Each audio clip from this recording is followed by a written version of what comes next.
Okay, hi everyone. So welcome to the annual Sir Malcolm Knox Lecture, put on by CEPA, that's the Center for Ethics, Philosophy, and Public Affairs. I'm Adam Ettinson. I'm a senior lecturer in the Department of Philosophy here at St. Andrews. We're delighted that this year's Knox lecturer is Professor Elizabeth Anderson, who the principal is going to introduce in a moment. After the introduction, Professor Anderson is going to speak for about an hour, and then we'll have a Q&A, period for Q&A after that. I want to thank CEPA's past director, Professor Theron Pummer, for help organizing this, and CEPA's current director, Dr. Mara Vanderloot, for helping putting this together. The IT team, Shiona McIntosh, the PA to the principal, and Paolo Savino, the executive officer to the principal. And finally, I would like to now invite the principal and vice chancellor of the University of St. Andrews, Professor Dame Sally Mapstone, who's going to say a few words of welcome. Thank you so much for joining us and for your continual support of philosophy in CEPA at the university.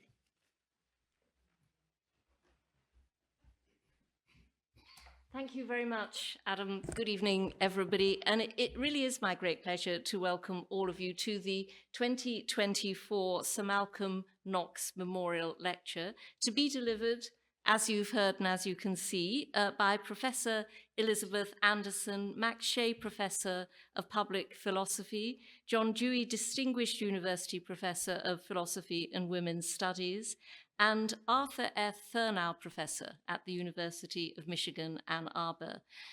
Professor Anderson's lecture, as again you can see, is entitled Categorical Inequality and the Economy of Esteem.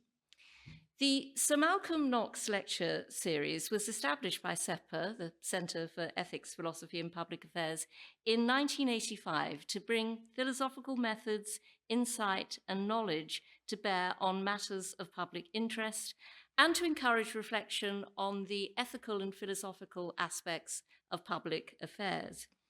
It is, of course, named after Sir Malcolm Knox, a distinguished philosopher and former principal and vice-chancellor of our university. Born in England in 1900 from parents of Scottish descent, Sir Malcolm read classics on a scholarship at Pembroke College, Oxford.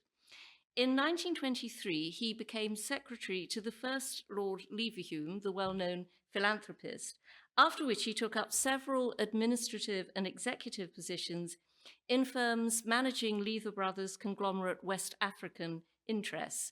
And here he acquired the business and administrative prowess that served him so well later in life. Sir Malcolm returned to Oxford and to scholarship in 1930, first as bursar and lecturer in philosophy at Jesus College, and then as fellow and lecturer in Greek philosophy at the Queen's College. In 1936, Sir Malcolm was appointed to the chair of moral philosophy at the University of St. Andrews, where he spent the rest of his career until his retirement in 1966. In St. Andrews, Sir Malcolm's talent for business was rapidly recognised. After his election to court, that's our governing body, Knox first acted as deputy and acting principal under Sir James Irvine from 1951 to 1953. And when Sir James stepped down from his role in 1953, Sir Malcolm became his natural successor. During his tenure, Sir Malcolm worked to strengthen St. Andrews' academic reputation. The first chair to fall vacant under his tenure was that of Greek, filled by Sir Kenneth Dother, the eminent British classicist and later, of course, Chancellor of this university. He also improved the financial situation of the university. His relationship with our town could be combative when, on one occasion, the university was accused of, I'm quoting, eating the heart out of the town. Principal Knox responded that the university was putting heart into it. He resigned in 1966 when major changes in the UK higher education landscape led to the establishment of Dundee as an independent university, which Sir Malcolm, perhaps too harshly, saw as an arguable failure of his leadership. Despite his numerous extracurricular commitments, Sir Malcolm did not neglect scholarship.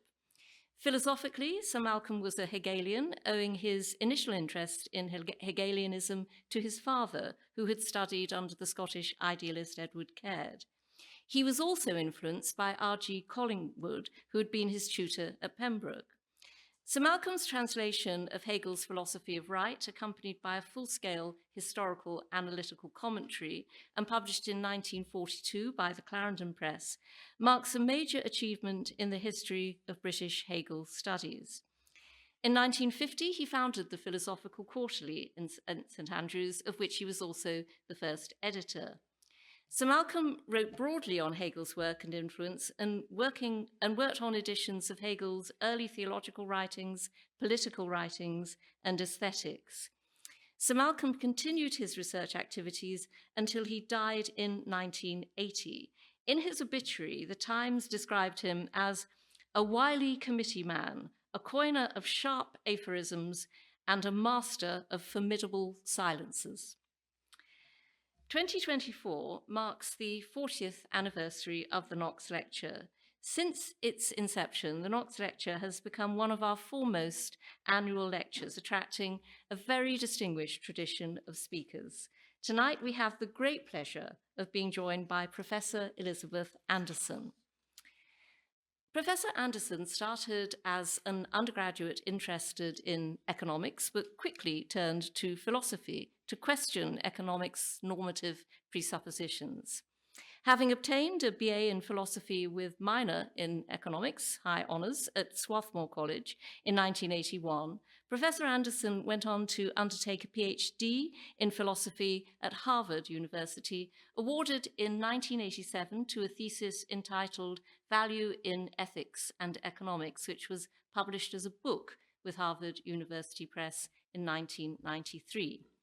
Since 1987, Professor Anderson has been working at the University of Michigan, Ann Arbor, where she has held numerous appointments.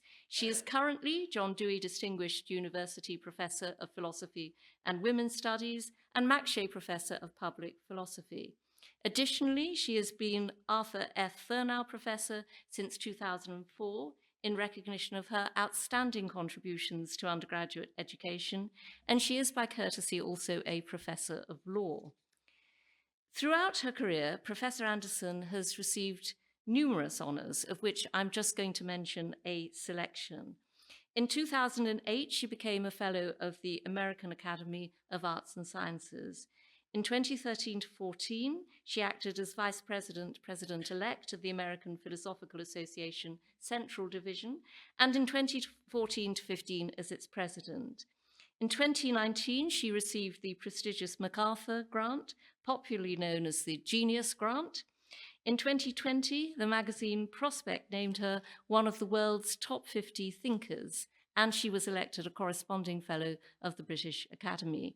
And in 2021, she was elected a member of the American Philosophical Society.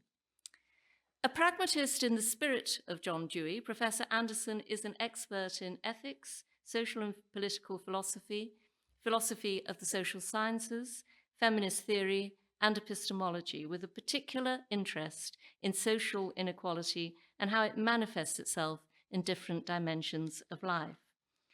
In addition to Value in Ethics and Economics and to journal articles and essays, Professor Anderson has published 3 books to date: The Imperative of Integration in 2010, which won the Joseph B. Gittler Award of the American Philosophical Association for an outstanding contribution in the philosophy of one or more of the social sciences; Private Government, How Employers Rule Our Lives and Why We Don't Talk About It in 2017, and most recently, Hijacked, How Neoliberalism Turned the Work Ethic Against Workers and How Workers Can Take It Back in 2023, an historically informed critique of neoliberalism as a perversion of the Protestant work ethic.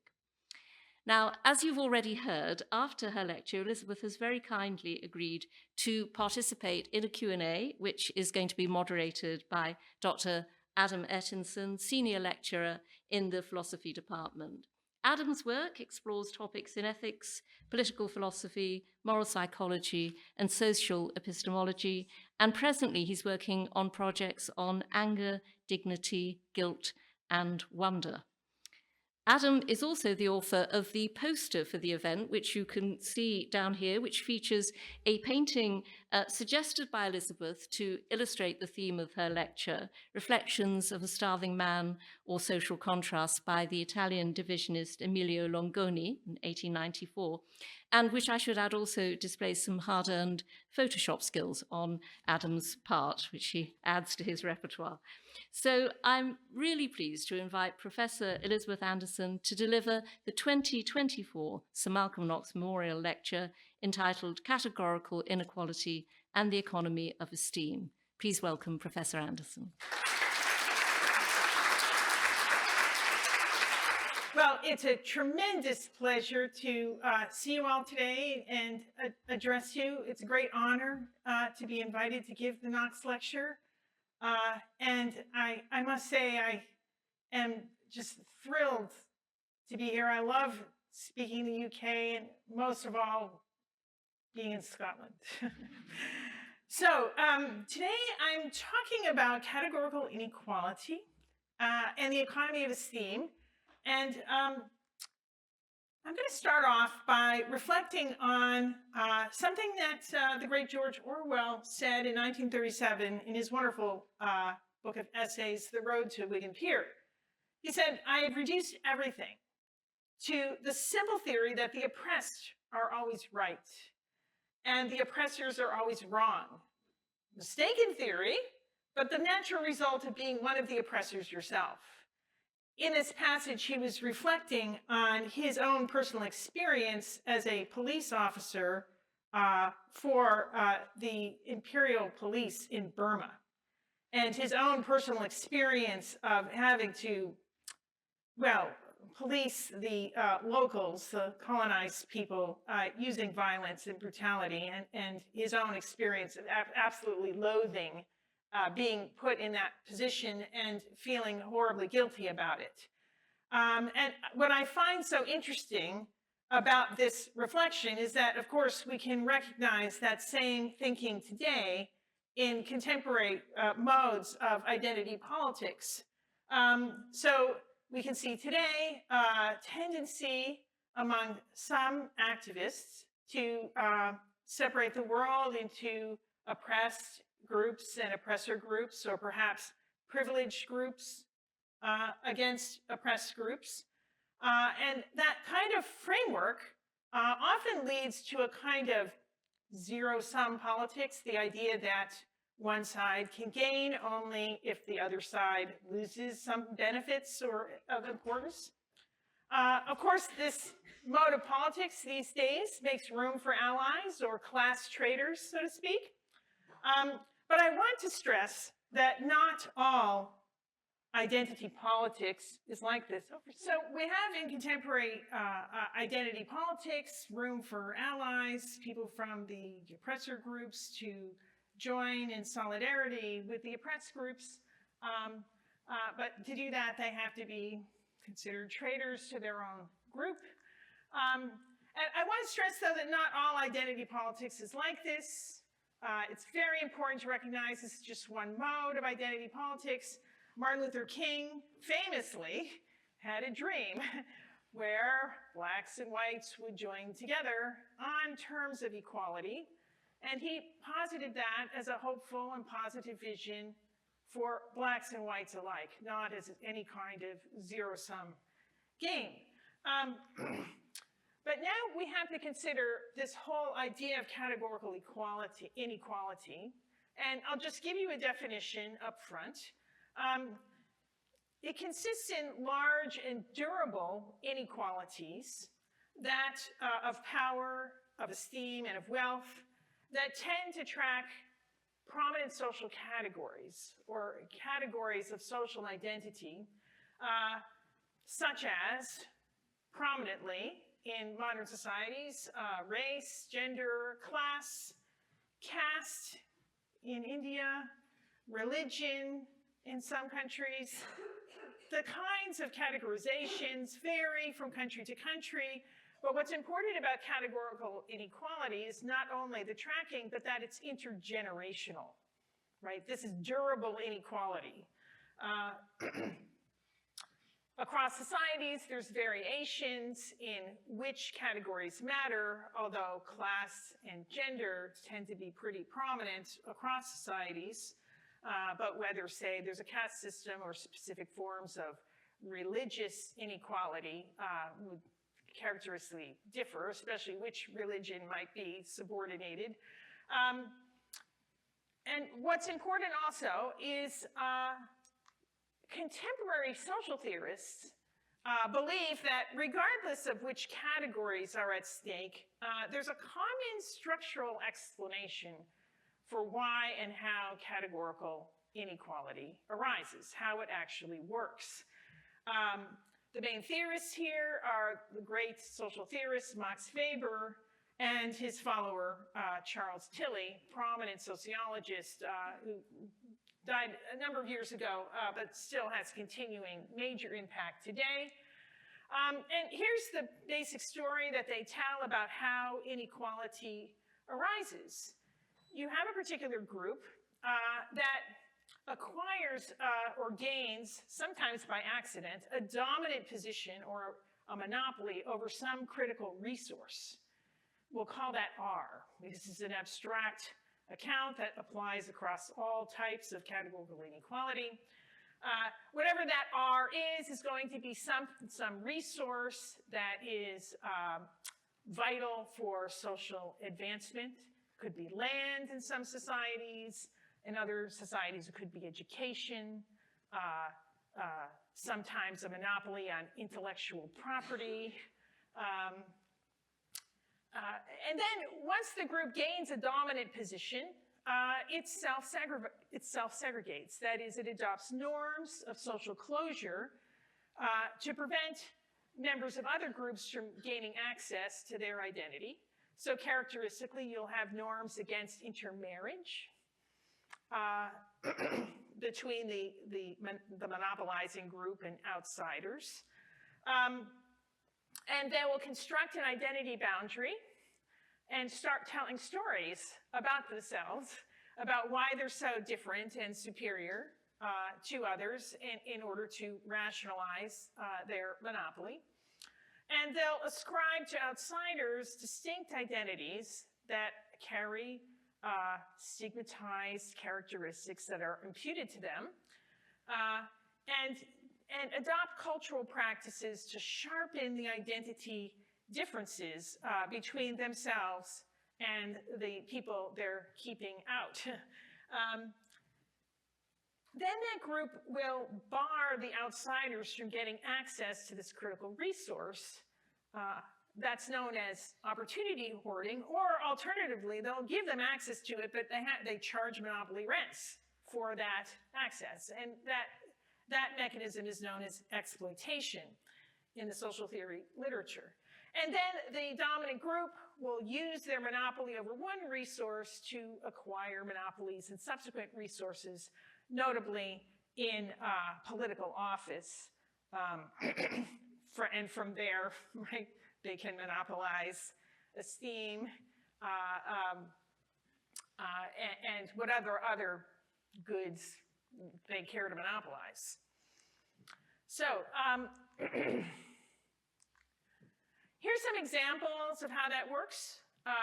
Feudalism, whether it occurred in Europe or in Japan.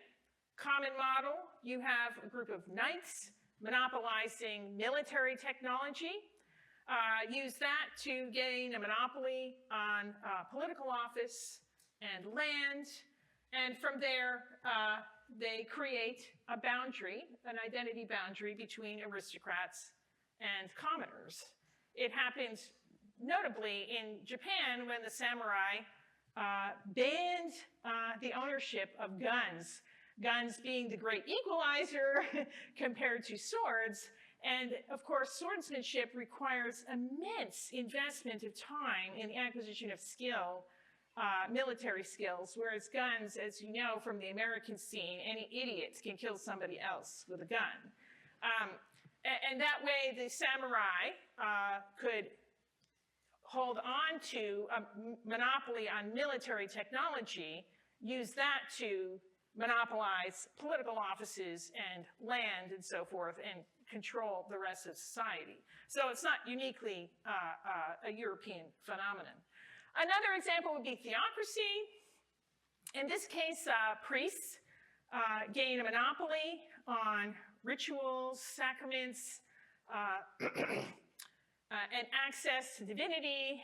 They interpose themselves between the lay people who need perhaps certain favors from their god or gods. And consequently, they can use that to extract wealth from the lay people, charges for performing certain rites and so forth. Or they might receive land bequests in return for promising salvation to the people who are granting that land. And they can use sometimes to gain a monopoly on political office. And this is all established by drawing a very sharp line between the priests and the laity, and limiting who can get access to the priesthood. Here's another example, settler colonialism. I'm taking the US example, although there are other cases in the world. So there you had American settlers who had a virtual monopoly on advanced military technology. They used that to acquire a monopoly of land and also to enslave Africans. So you have both a land monopoly acquired from indigenous people and a system of labor exploitation, which was founded on a purported racial distinction, of course, completely invented at the time for this purpose. And they defined their boundary difference, their identity difference, as that between whites and indigenous people, on the other hand, with respect to land, and whites and blacks with respect to the labor regime. Okay, so there are many advantages of this model of how categorical inequality works.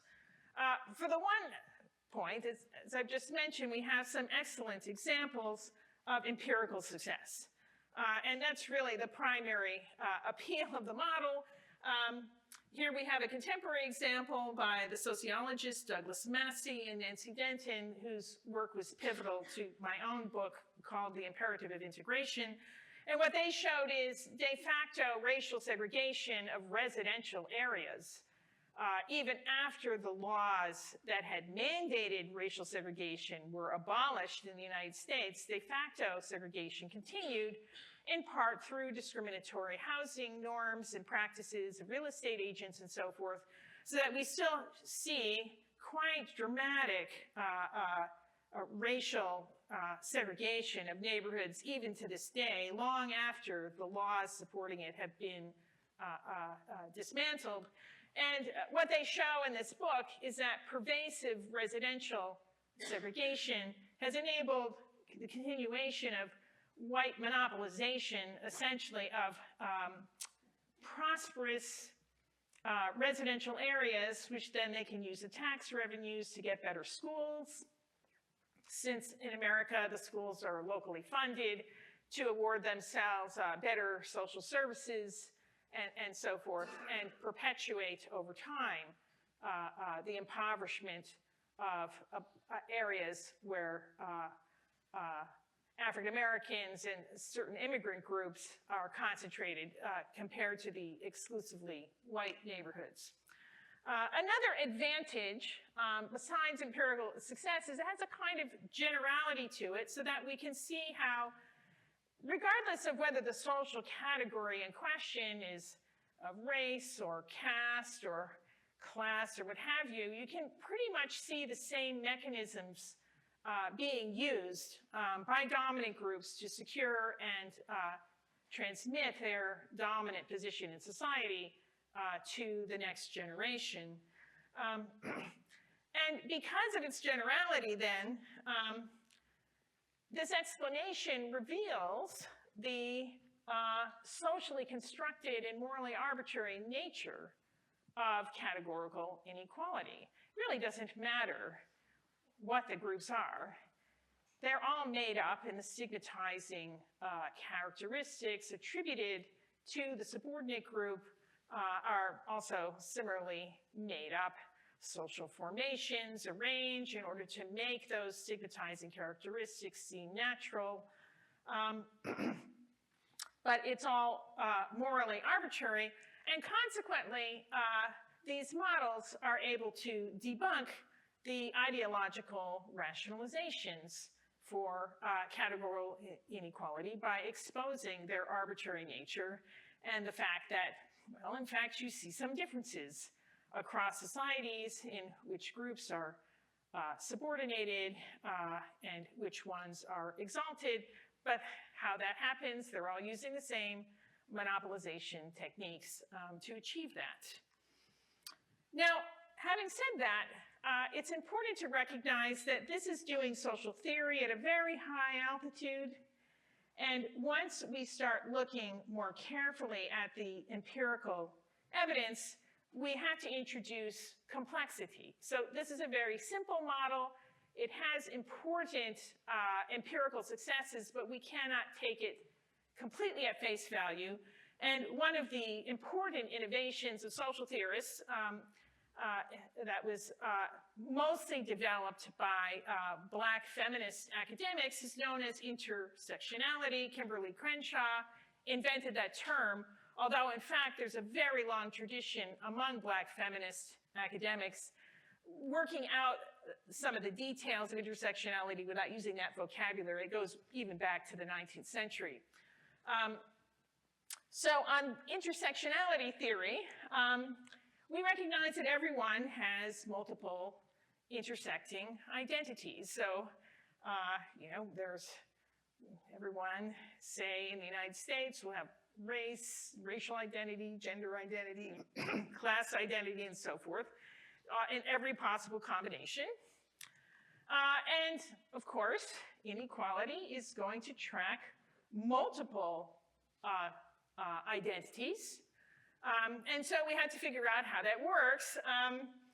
And the chief finding of intersectionality theory is when you investigate how these different kinds of categorical inequality interact, that they're not strictly additive, okay? And that's really the critical point here, is that they have different effects depending on which combination of identities someone has. So just to give you a pretty easy way to understand how it's not additive, we can start off by thinking about how do the different groups rank. Here we're just looking at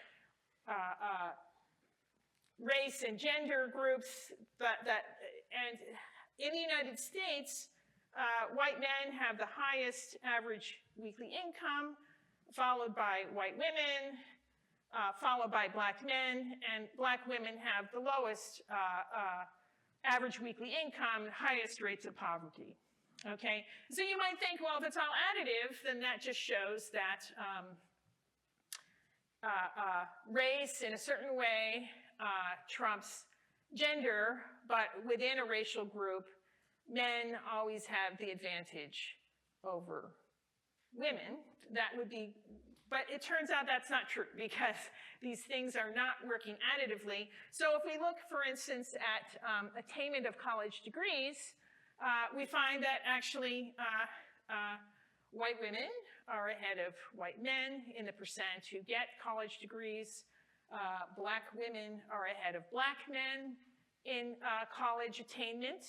Okay, so it's not working exactly the same in these cases. We can't exactly say that on this account women are advantaged over men within race, because what it's really showing is that in order to get decent earnings, women need a college degree, whereas men need only a high school degree and can still do better.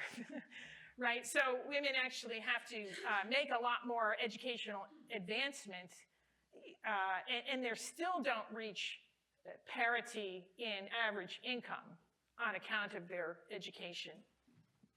And finally, we could look at something like life expectancy. And here, of course, very famously, women are ahead of men generally.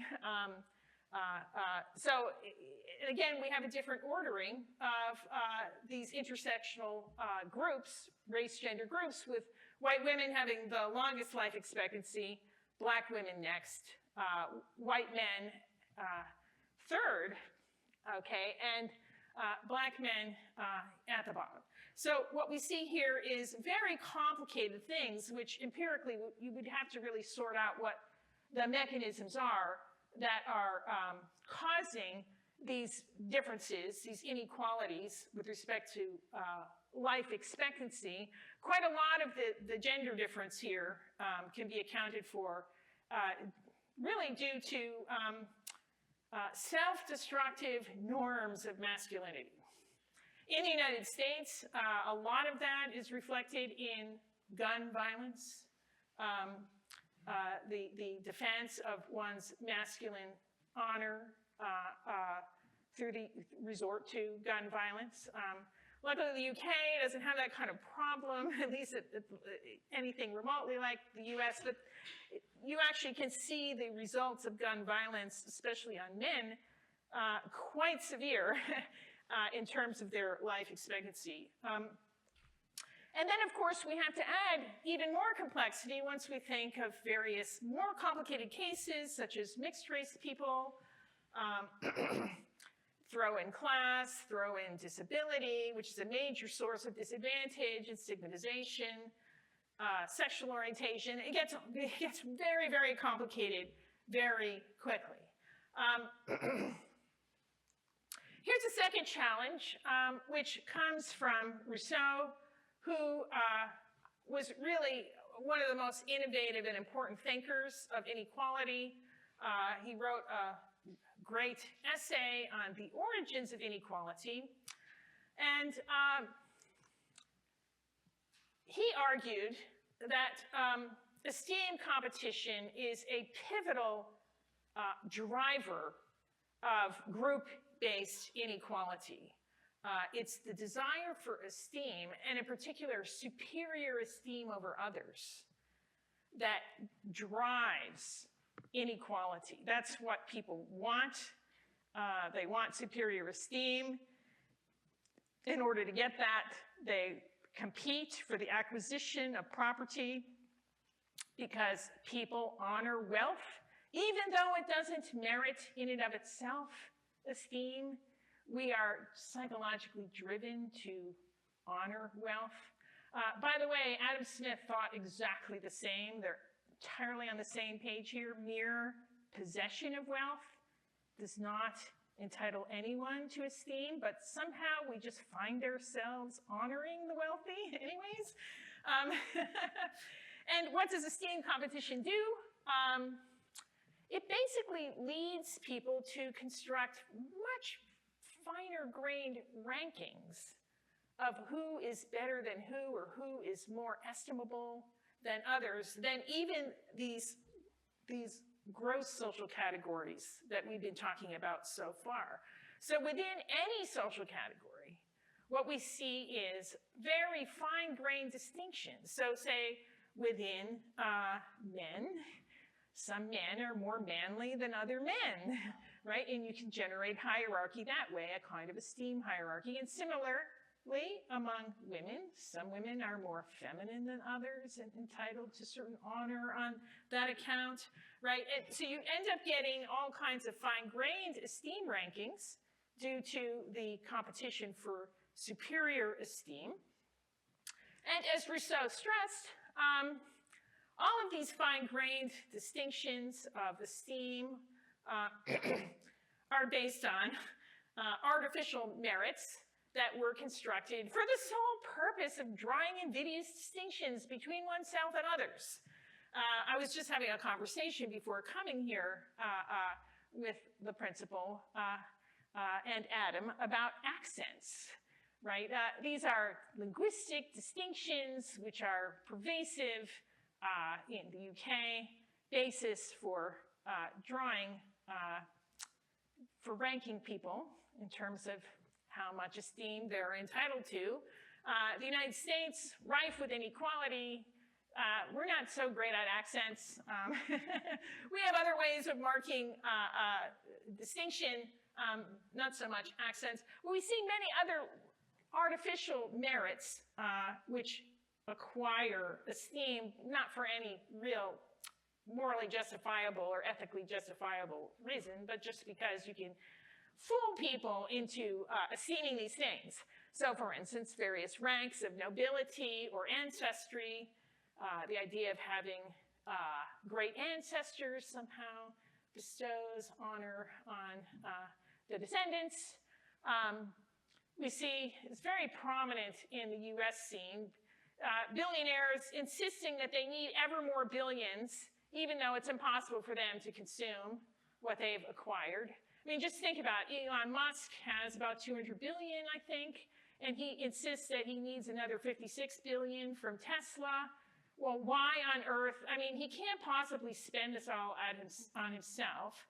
I mean, just imagine how many houses can you acquire? I mean, if you had 365 houses, you would have to be spending your entire life moving from one house to the next in order to get any consumption value from it. No, that's not what they're doing at all. In fact, the vast majority of their wealth isn't put into consumption at all.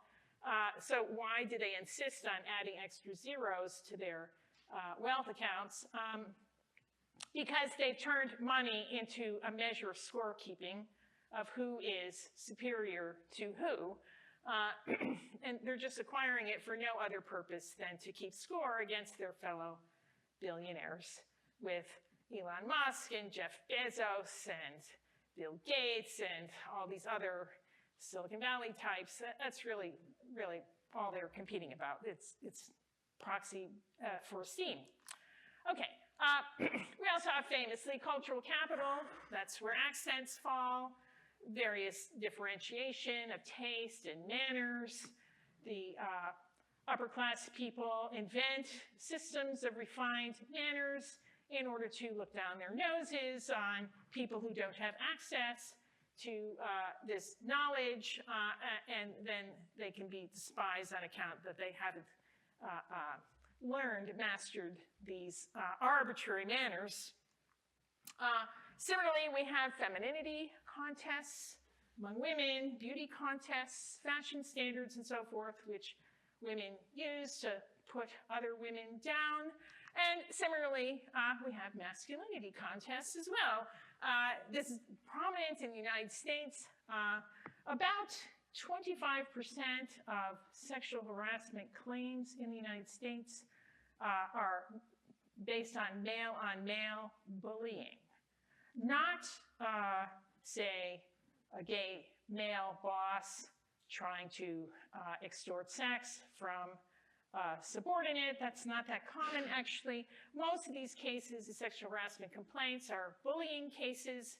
And what is bullying, after all? It's just a masculinity contest, right? It's not that the person bullied is, in any objective sense, less masculine, but in virtue of the fact that they have been put down through some kind of bullying, they are made less masculine, right?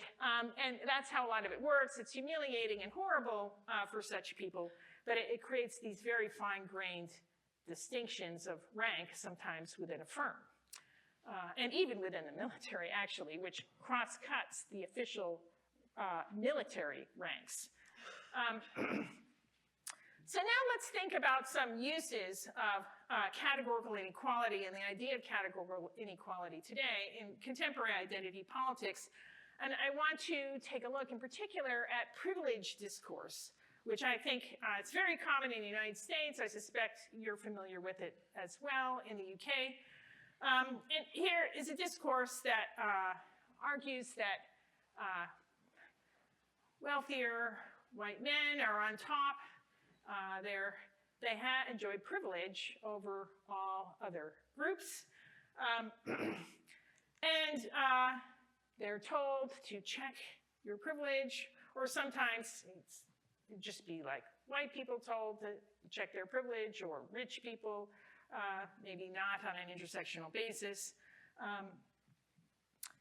And each individual who's a member of some categorically superior group, empirically superior group, is told that they should be attributing the structural advantages that their group enjoys to themselves personally. And that's a way of checking your privilege, like being aware of the privileges to which you've been endowed simply in virtue of your the superior status or esteem enjoyed by your identity group. And what is the purpose of this discourse? I think it's largely to inspire in the privileged a feeling of guilt because they have enjoyed something they don't really deserve, an advantage over other people. It's a guilt of unjust enrichment. And the thought is that once you make people aware of that, then maybe you could inspire them to be allies, class traitors, as it were, or at least to cease resistance to the social movements of subordinated groups who are seeking to end their oppression. Now, I want to stress here that this is not at all the way Kimberly Crenshaw or other Black feminists think that intersectional theory ought to be used, and other critical race theorists to disavow this style of political activism, but nevertheless, I think it's quite recognizable as a popular method, a rhetorical method of arguing against social hierarchy. But today what I want to do is explain certain empirical problems with this framework of privilege as a way to understand both how inequality works and what makes it problematic. So an empirical problem is that to ask each individual member of a purportedly exalted class to check their privilege is committing a fallacy of division. So the fallacy of division is to suppose that an advantage or a characteristic that is statistically possessed by a certain group is possessed by each individual member of that group. And it's not always the case that each member of a structurally advantaged group will enjoy all the advantages of that group that are statistically observed and measured by sociologists. And of course, we've seen why. Intersectionality interferes with that attribution, and as well as the more fine-grained within group stigmatization of people because they're not exemplars of the exalted group, right? Because esteem competition is endlessly creating more finer-grained hierarchies within any identity group. In addition to that, within group norms of privilege might actually be experienced as oppressive to members of the group. Examples are, for instance, the fact that typically the advantaged groups impose norms against associating with subordinate groups on terms of equality, or maybe associating with them on intimate terms at all. And those informal sanctions can be very oppressive to people who want to build friendships and intimate relationships across identity boundaries. In addition to that, as I've said before, these games of performative masculinity, and parallel things could be said about performative femininity, but performative masculinity is often experienced as highly oppressive to men, by men, right?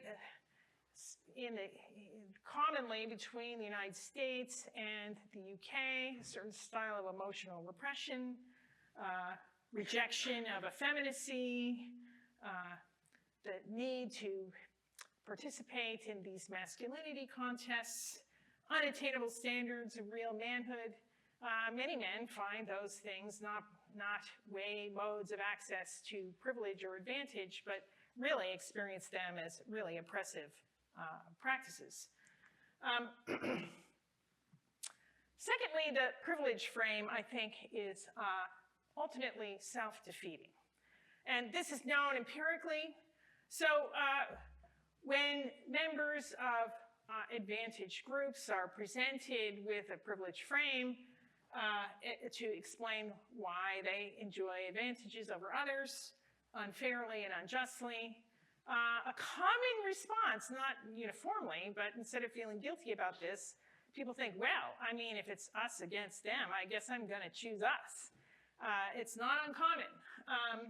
And so some people respond to privilege framing and say, well, you know, I got to defend my own group when push comes to shove.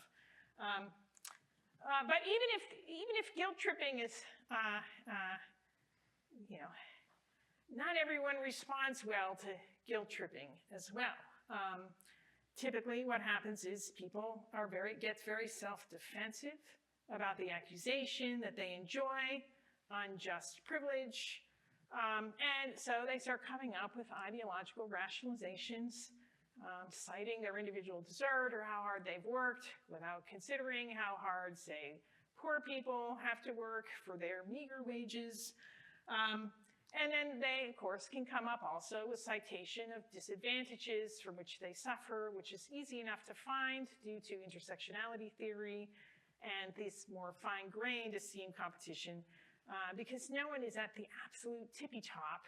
We see this in American class formation where notoriously among Americans, everyone making between $15,000 and like $1 million a year treats themselves as middle class, regards themselves as middle class. And you know, when you ask how could you're making $1 million a year, how could you possibly consider yourself middle class? Because they're comparing themselves to Elon Musk. And of course, in relation to that, they're orders of magnitude less wealthy. So of course, right? That's how it works in America, at least. Okay, now I want to focus on certain normative problems with the privilege frame for explaining and trying to persuade people to be class traders. From a normative point of view, many of the purported privileges of advantaged groups are morally corrupt. So when you think about all of these fine-grained esteem distinctions, when you really seriously think about them, the idea of taking pride in refined manners or fancy distinctions that one has acquired for the sole purpose of drawing an invidious distinction between oneself and others, which has nothing to do with virtue or talent or good behavior, I mean like beneficial behavior or something like that, right? You can see that these are completely empty, worthless kinds of things to rest your sense of self-worth on such arbitrary things. And I think actually that spending your time gathering esteem on the basis of such worthless features of the self is not beneficial to the self. Even if it might feel that way. But another thing that's, I think, problematic about the whole privilege framework is that when we understand that categorical inequality involves this boundary maintenance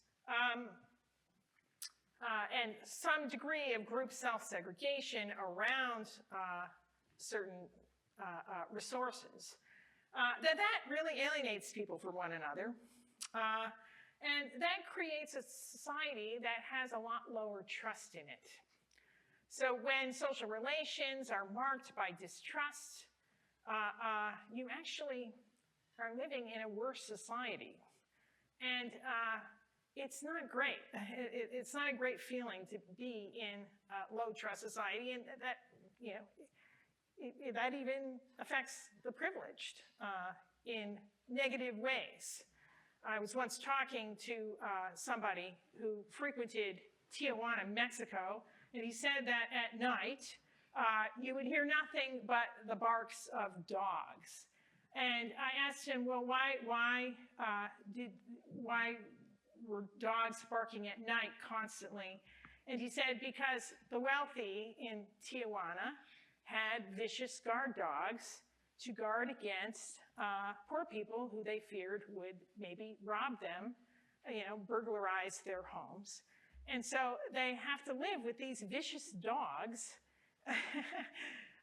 to ward off burglars. And I'm thinking, like, how would you feel about living in a society where you feel that you can't trust the vast majority of your fellow citizens? You think, you might be preyed upon, and so forth. It's not a great thing, even for the privileged, to have to keep vicious guard dogs around to keep them awake at night too.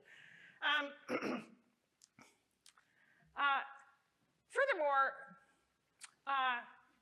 the ideologies of categorical inequality, that is the ideologies that purport to rationalize or justify categorical inequality, harm the advantaged groups.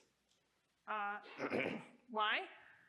Well, if you look at the American scene, what is rationalizing black-white inequality, or say white versus immigrant inequality? Well, these ideologies are stoking fear in whites of all these other groups.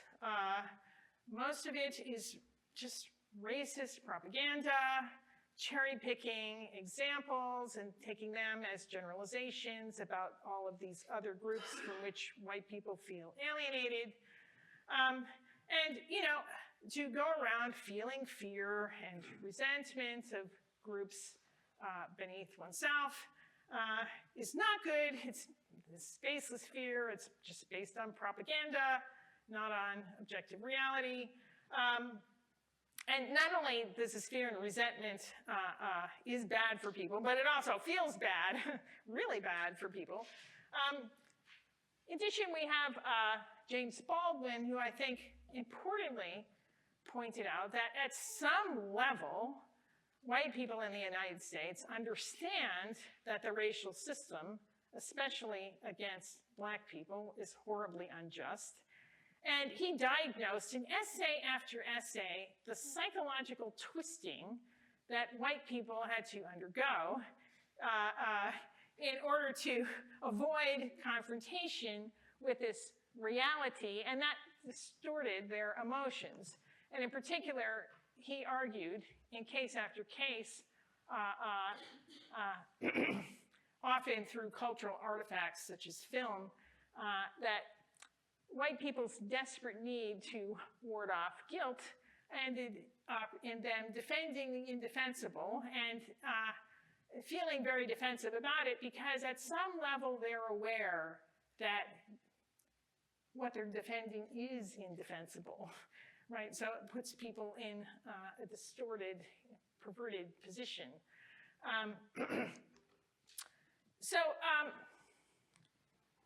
It's also the case that privilege frames, I think, give excess credence to the ideologies that support categorical inequality. And this is very important because of how categorical inequality works in intersectional contexts. And here I'll take a prominent example from US history. John C. Calhoun, senator, in 1848 gave a speech against the Oregon Bill, very famous speech. The Oregon Bill was a bill to admit Oregon, the state of Oregon, as a state into the Union on condition that it prohibited slavery. Okay, so Oregon was just a territory at the time. It petitioned for admission to be an actual state, which then be entitled to send senators and representatives to Congress. But Calhoun, being a strong, strident advocate of slavery, didn't want Oregon to be admitted as a state without slavery. And so he was arguing against the emerging argument of the Republican Party, which at its origins was fundamentally an anti-slavery party. That was really, the Republican Party at the time had almost just one plank in it, in its platform, and that was, it was an anti-slavery policy, program. And the argument that was made at the time wasn't just that slavery was unjust to the slaves, although they did make that argument, but they, of course, had to persuade white voters to vote for them. And so they argued that slavery also disadvantaged white manual workers. And it did so by two mechanisms. This was Lincoln's argument and the argument of his predecessors in the Republican Party, that slavery disadvantaged white manual workers in two ways. Number one, because in the South, manual labor was labor assigned to slaves. Anyone doing manual labor would be stigmatized on that account. Consequently, if slavery were extended nationwide, as Calhoun wanted, white workers, manual workers, such as farmers, would be stigmatized just as slaves were on account of performing manual labor. The second argument was that if you allowed slavery to be extended to the territories or even to the states that had abolished slavery, which of course was threatened under the Dred Scott decision, Supreme Court decision, that basically said slaveholders could take their slaves anywhere. Then the great landholders, the great slaveholders who acquired all this land would displace poor white farmers who could only afford a small farm, and then they would be reduced to mere wage laborers and not have an economic chance in competition with the very wealthy large slaveholders. And so that was another way in which slavery would disadvantage white manual workers.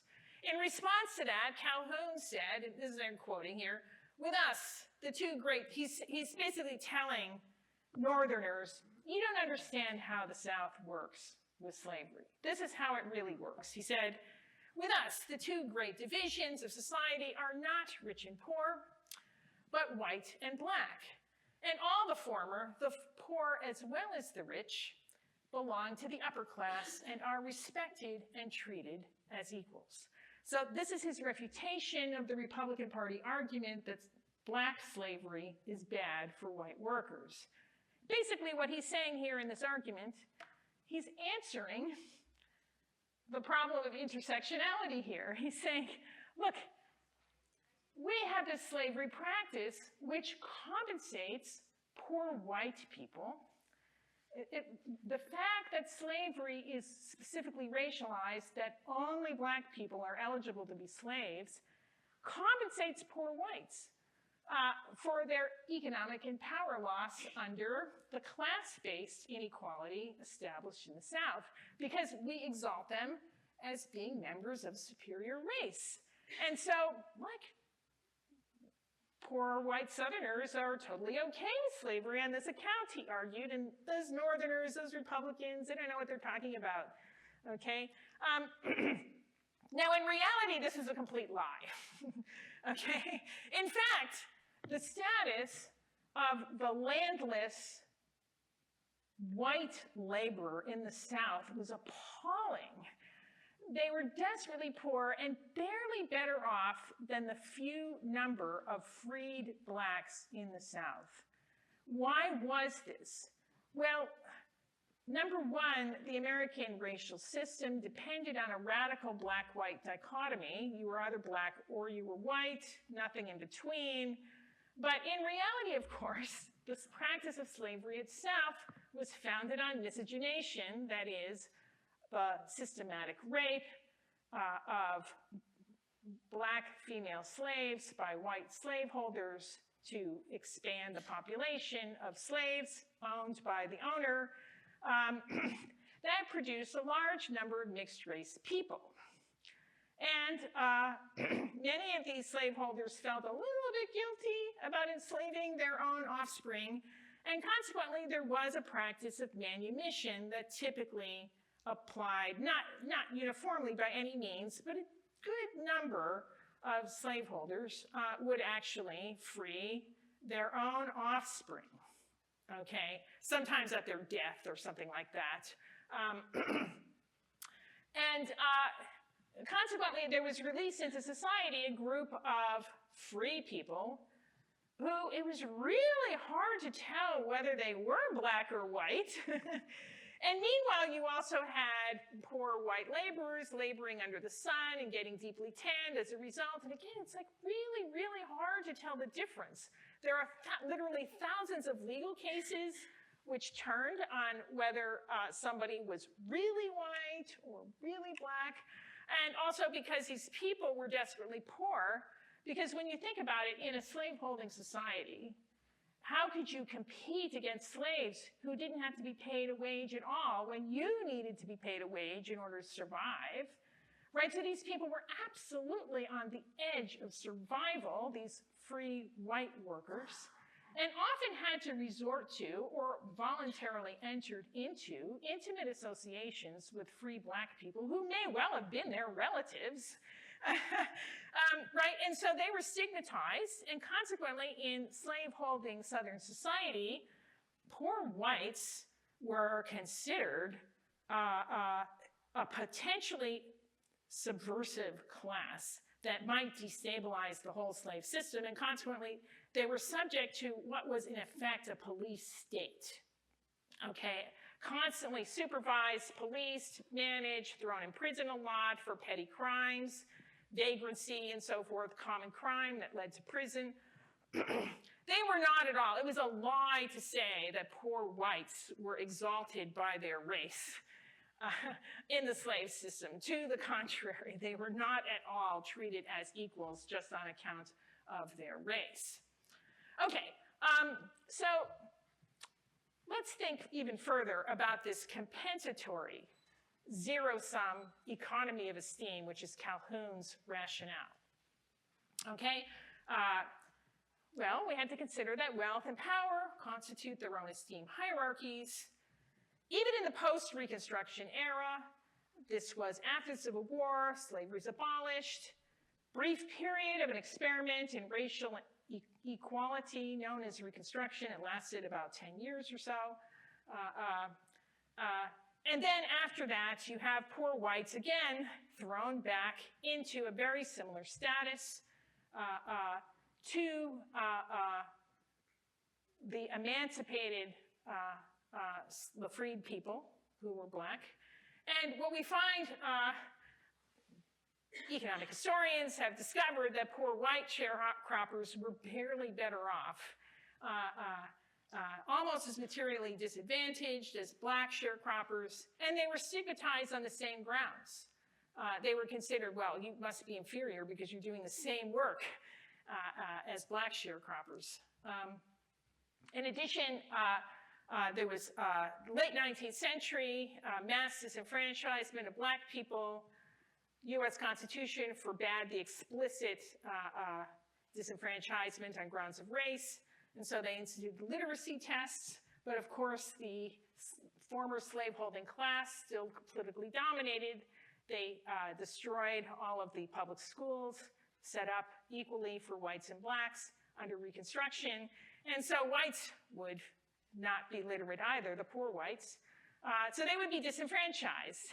And to get them to vote for the literacy tests, they promised them, well, if your grandfather was a legal voter, then you can be a legal voter too. But of course, that has an expiration date because it didn't entitle you to vote if your great-grandfather was eligible to vote. And so it ended up de facto a temporary thing, and you ended up getting mass disenfranchisement of very, very poor white voters too. Not an advantage to them.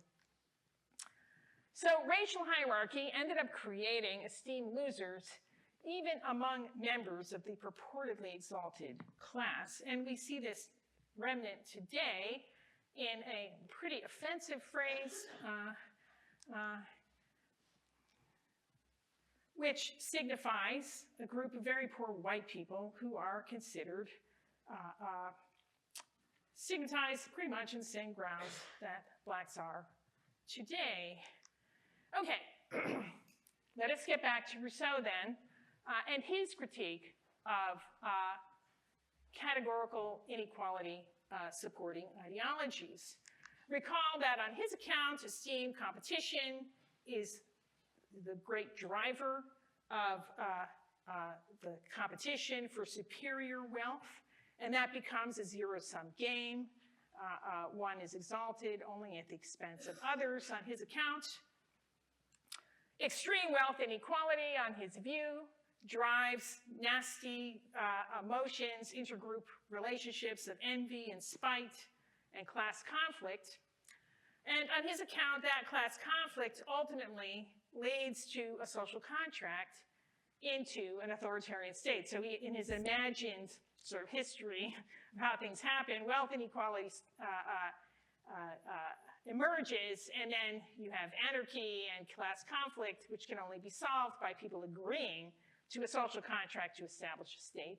But that state ends up being authoritarian, okay, on his theory.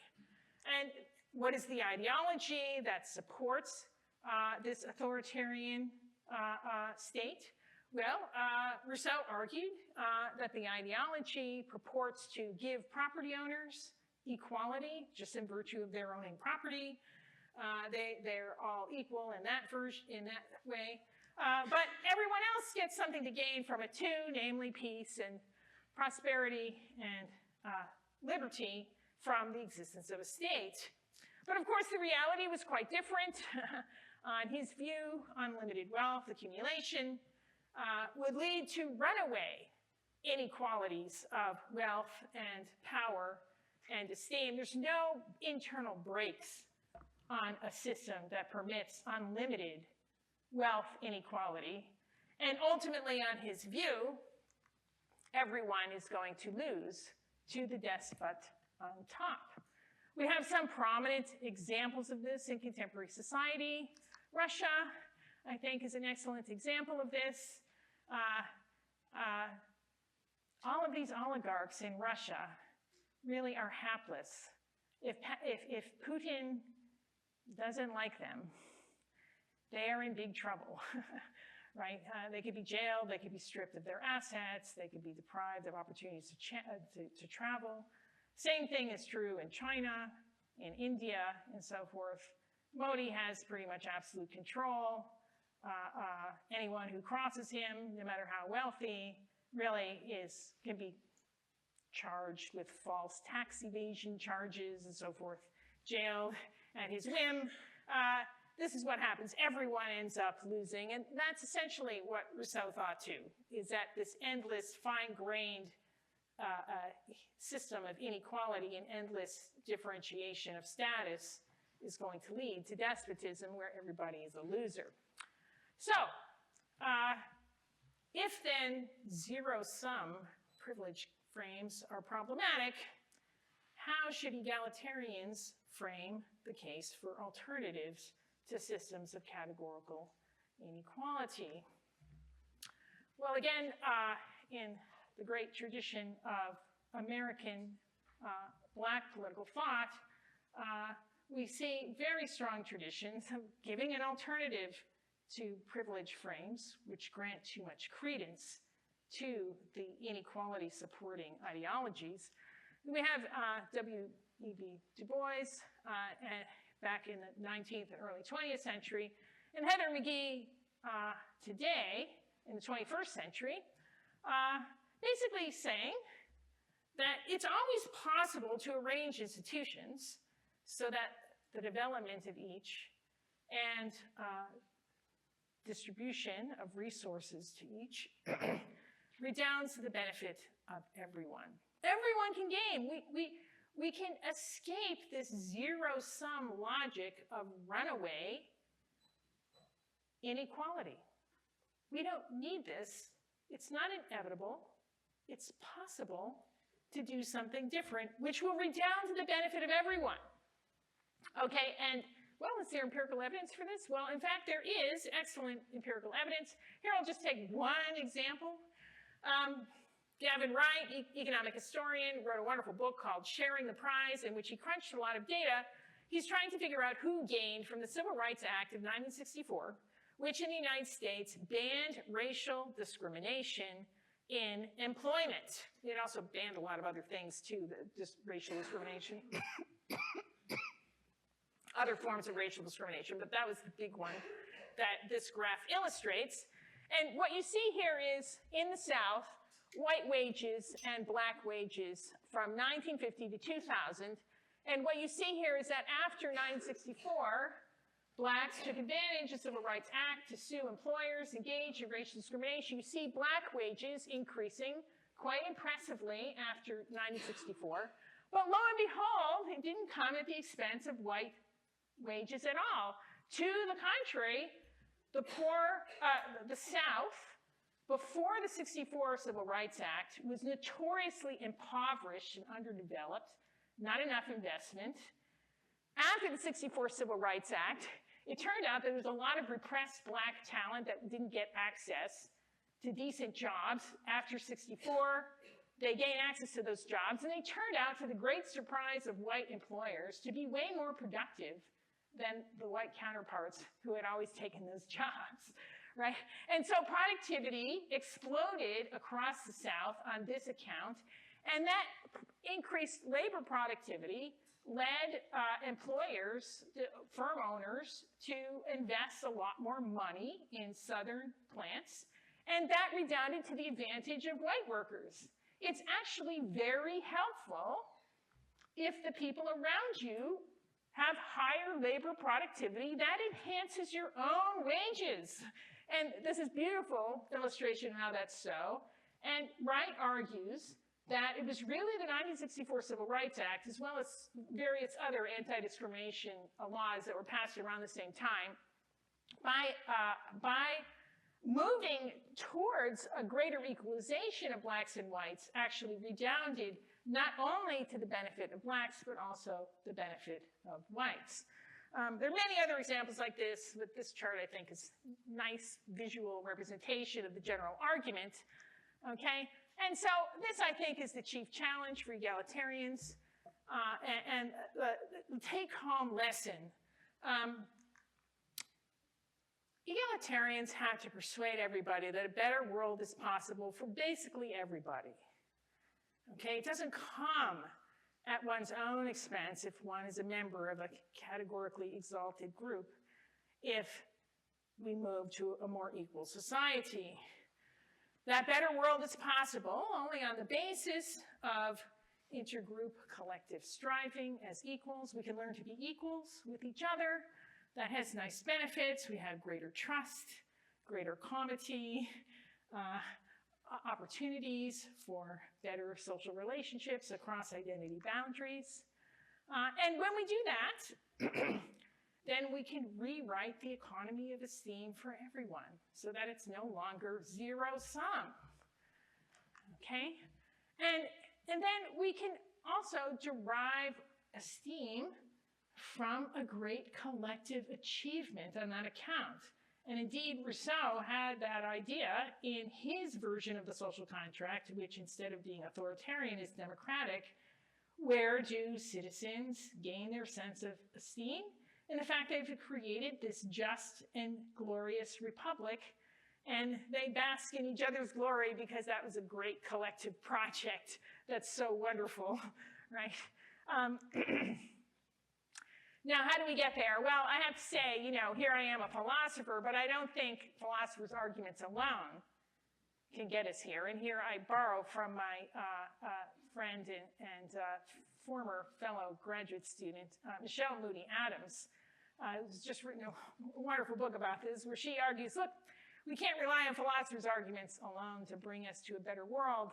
We need poets, we need dramatists, we need social movements in order to inspire us to envision something better than the petty backbiting of zero-sum esteem competition, and to really hold out hope that we can make a better world for everyone. Thank you.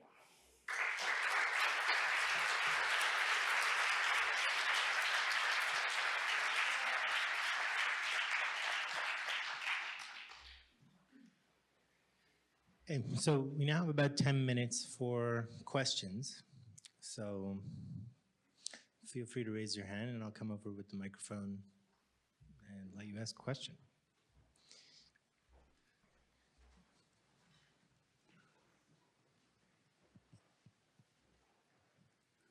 Hi. Oh my God, sorry. That was really loud. Thank you so much. That was really, really interesting. I've got a question. So I think I sort of agree with some of the sort of concerns about the discourse around identity politics, but I just wanted to know a little bit more about how you were sort of understanding some of the arguments that some of the kind of concerns that you raised in the sections on problems with the kind of privilege frame. So, as you kind of indicated, this sort of way of conceptualizing things does have some empirical success in making sense of stuff. I think even the sort of chart that you gave at the end, right, where we're seeing that everyone's winning, but there's still there's still the maintenance of social hierarchy there, right? Because this is a very long process. And so, but I suppose what I was kind of wondering is that some of the concerns that you seem to be raising seem to be concerns about using this thing that's maybe supposed to be an explanatory model of how inequality persists, using that very same model to furnish us with hermeneutical resources for the purposes of political organizing. And I guess maybe it might be open to your interlocutor to say, look, I think this is useful as a model to explain what's going on here, but there's a gap between that and what we need the poets, dramatists, and sort of leaders of social movements to do in terms of giving us resources that are useful to get people on side. Because the Baldwin quote that you had where it's kind of talking about the kind of emotional consequences of trying to live with knowing that you're on the receiving end of something that you ought not to be on the receiving end of. That just seemed to me to be a statement of the privilege model, right? So maybe. Yeah, I see what you're getting at. So specifically what I'm focusing on is a rhetorical root of recruitment. Look, categorical inequality exists, although then we have to admit all these complications of how it actually works. But the automatic assumption that every privilege that's statistically found in the group, every advantage statistically found in the group, could be self-attributed to each member of that group. That's really, I think, pretty problematic, and that's where I see that rhetorical strategy, even empirically breaking down, but also raising up defense mechanisms of various sorts they're definitely bad for people, as Baldwin stressed accurately. And so I think that even for just purely practical purposes, should motivate us to think about different ways of inspiring people to join egalitarian social movements and to regard the system, various mechanisms of categorical inequality as things that we should get rid of. Thank you.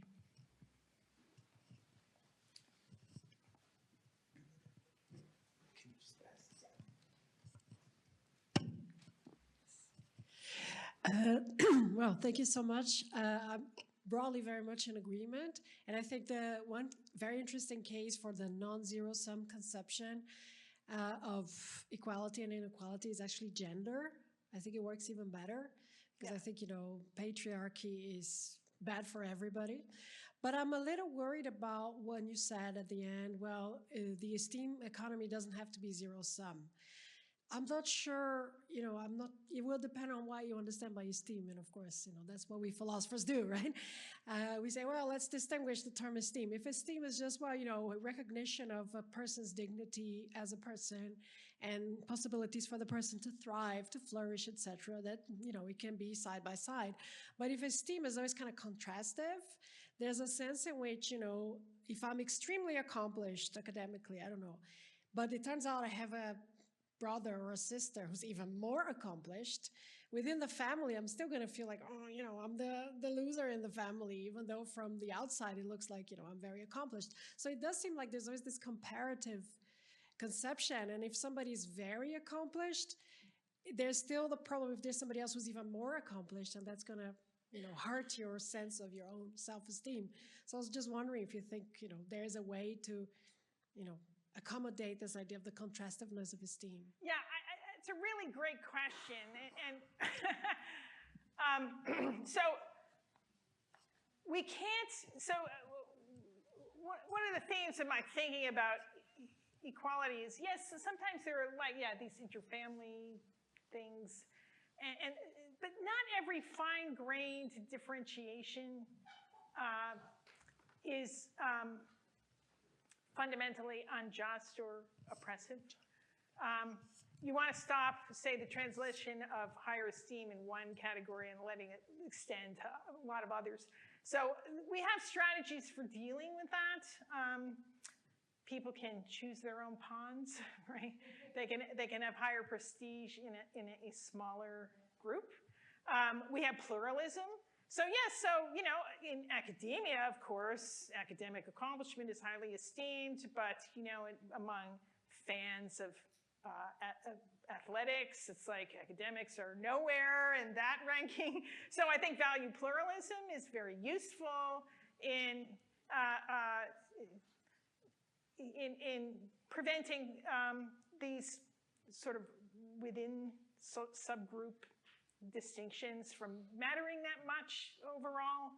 And there are many other mechanisms that we can use and to keep, because in a way, I agree with you that at some level, esteem competition is sort of deep in human psychology. We're never going to get rid of it, but I think there are various techniques we can do to reconcile people to all the feelings that they have, as long as it doesn't become categorical and intergenerationally, inherited, where everyone can get some share recognition. And pluralism, of course, is a big story here because, right, I mean, people who are highly esteemed in one thing, especially on the basis of accomplishment, probably don't have time to be outstanding in other domains. And so, right, they'll be lower ranked in other domains. Space for everybody to excel at something. Yeah, and also we don't have to be obsessed so much with achievement-based esteem. There are many other very important dimensions. I mean, the practice of virtue. I mean, some people can really deserve esteem for being very warm, sympathetic, caring people, even though that's not really much of a domain of esteem competition. But boy, they really deserve a lot of credit and recognition for that.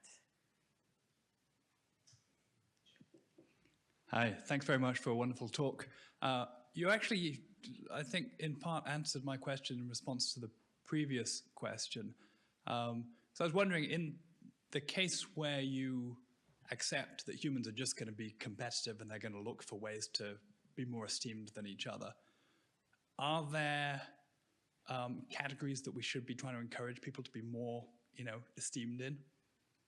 So one is to have lots of categories, right? Pluralism, as you were suggesting. But another might be, let's be competitive in how altruistic we can be. Right? Yes. Or name how we should be trying to indoctrinate people in order to make things better rather than worse when they compete. That's a really great question. And in fact, we know of societies that do compete over how generous they are. So famously, Northwest American Indians practice potlatch, which was a competitive giving system where you would try to overwhelm your rival by giving them so much stuff that they wouldn't be able to reciprocate. And you can see how that rapidly degenerates. And in fact, the great anthropologist Marcel Mauss wrote this wonderful book called The Gift, in which he exposed the toxicity even of generosity competitions.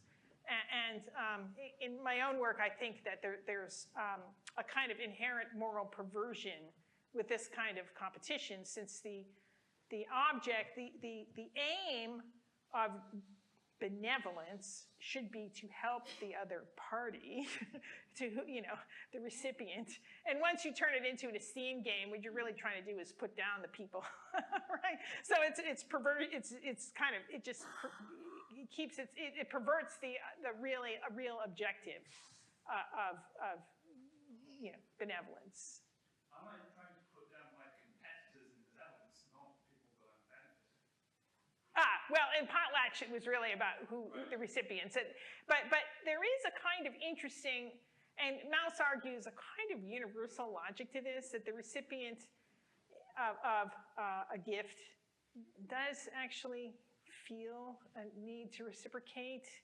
I think that's deep in us. Like, reciprocity is a very powerful motive in human beings, and the failure to do so is, I think, felt as humiliating. The inability to do so is felt as humiliating. And we have to, on my version of egalitarianism, we have to kind of find ways to accommodate certain things psychological dispositions that I think are ineliminable, and figure out how we can give them space without generating toxic social relationships. And it ends up being a very difficult trick to pull off. And that's why it's so hard to create a society of equals. But people have put a lot of imagination into that, and have devised lots of clever solutions, and not just in modern societies, but quite impressive solutions among hunter-gatherers, for instance, have been explored by anthropologists, and we could learn from them. Okay, so we don't have more time for questions, I'm afraid, but there's a seminar tomorrow morning, an informal seminar. Professor Anderson's going to be hanging out. We can all keep talking about this, and including a manuscript that she's shared with us. So if you haven't received that and you want to come to the seminar tomorrow, email me and I'll send it to you. But that's from 11 to 12:30 in Edgecliff, room 104. And apart from that, let's just thank Professor Anderson for a brilliant lecture.